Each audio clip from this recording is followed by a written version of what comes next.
ما سره جنگ نه ده مونږ د ریاست بچیو ریاست موده د سنی قوم مخکې هم قرباني ور کړې ده بیا هم ور کوي مونږ نه فوج سره جنگ ده نه چې مونږ اډمنسټریشن سره جنگ ده توري والا یم ظلم یې کړی ده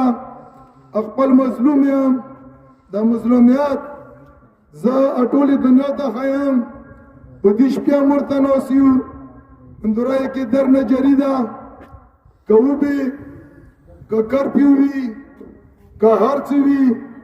موږ خپل مظلومیت ته ناست یو بهر وسلې بهر توپکه چونکې موږ جنګ حکومت سره نه ده زه دا ټول قوم ته یم اهل سنت ته یم د شپې ټایم ده دا قرباني موږ په قرآن مجید ورکوو دا قرباني موږ په عزت ورکوو دا قرباني موږ په خاورې ورکوو ویلې چې الله تعالی په قرآن کې فرمایي چې مسلمانه په درو شیانو باندې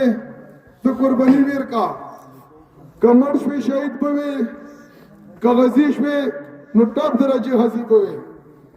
اول قرآن عقیده دو متا قرآن سویا خاتم النبیین محمد صلی الله علیه و آله وسلم باندې نازل ده په درجنو سنکړو قرآنونه متسوي دي قربانۍ نه مو هیڅ کله درې نه کوو دویم پښتون مسلمان چې دا په عزت ښځه د عزت شای ده ناموس ده چې ته په ناموس باندې قرباني نه ورکوې د تو د ژوند هیڅ مقصد نشته دریم ځمکه خاوره حب الوطن من الایمان اته خاوره مالې ده ته چې په خاورې قرباني نشې ورکول د تو ژوند هیڅ مقصد نه ده زه داسې درته یم چې د کوم ځوانانو دا ډېر وړوکی انقلاب ده الله موږ مخته کې چولی